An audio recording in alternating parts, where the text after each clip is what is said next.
I want to get to Jim Schmidt. He's Gabby Petito's stepfather. He and her mother raised her her whole life. Do you know anything about this? About whatever it is happening at the laundry home? I learned about it about a few minutes before I went on with you guys, just from a media contact that we have made since being here. But if they've decided they're now going to cooperate in some way, you don't know about it, and we certainly do. Is that right? Yeah, you guys knew about it long before us. I know you're out there as they're working on this search. How do they know where to begin to search? Can you help us understand? They're following up on a lot of the leads. It's very complex. It involves multiple jurisdictions. It's one thing that we learned in this area between the vast area here between local, county, National Park Service. There's a lot of agencies all working together with this in cooperation with the FBI, as well as Florida and in the beginning New York agencies as well. So they've been taking all these tips that they've been getting through the hotlines, anything that we've received through our Facebook page, Find Gabby. We've been passing that stuff on. So they've been going through all of those leads and following up on whichever ones they believe to be the most credible. We've heard reports, sir, that authorities are concentrating their search on the Jenny Lake area around Grand Teton. Is there a reason to believe that's the correct area to be searching? Do you know? I'm not sure. Just the one thing that I've learned with talking to some of the visitor booths and some of the park rangers here, that's just a very popular location. It's a location that many, many people go to and visit. I believe there was also a lady and her husband who are more than certain they saw the van in that parking lot around that time. So that may have something to do with it. But you've not, and the authorities, to your knowledge, have not run across anybody who might have actually seen them or had any communications with them? That I'm not sure of. Again, a lot of information's coming in from many different angles, so it's a lot of time and effort to try to go through them and see which ones are actually valid.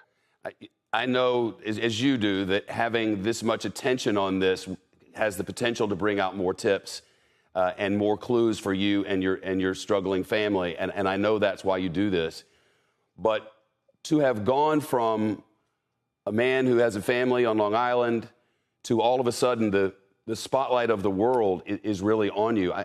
How are you and your family holding up under all of this? We have a very strong family. We have a very strong support network. I've been in the fire service for over 20 years, and we have people reaching out from everywhere. We have friends and family at our house every day. We're in constant communication with everybody, with Joe and Tara down in Florida. I've even actually asked some of those resources that I have to go extend, any help that they may need down there, as well as my friend who's here with me, with his family down in North Carolina. My job, everybody's been very, very helpful and understanding of why I'm here and why I need to be here and why my family wants me here.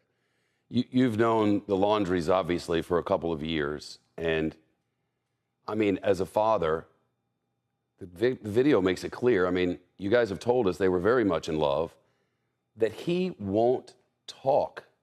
I don't know how. It's hard for those of us who don't know your family and your daughter. I cannot imagine what that's like for you guys, that he won't even speak. Yeah, it's really hard to understand. We were told the law enforcement was told to speak through the attorney, and the attorney is stating that they're remaining in the background. They're not talking. So we're not getting any information. It's incredibly frustrating,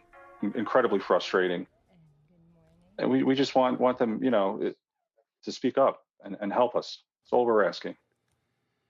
Yeah. I mean, he could at least say where he was. Have you guys been able to contact them? Have you made a plea, a one-on-one plea to the family? I've heard you on television do so, but it's just also frustrating.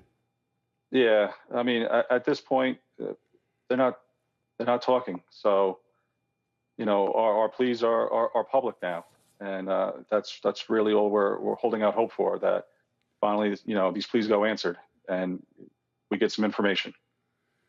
Jim Schmidt, Gabby Petito's stepfather, hoping for the best. And when we learn something from inside the house there, we'll go back live to Valerie.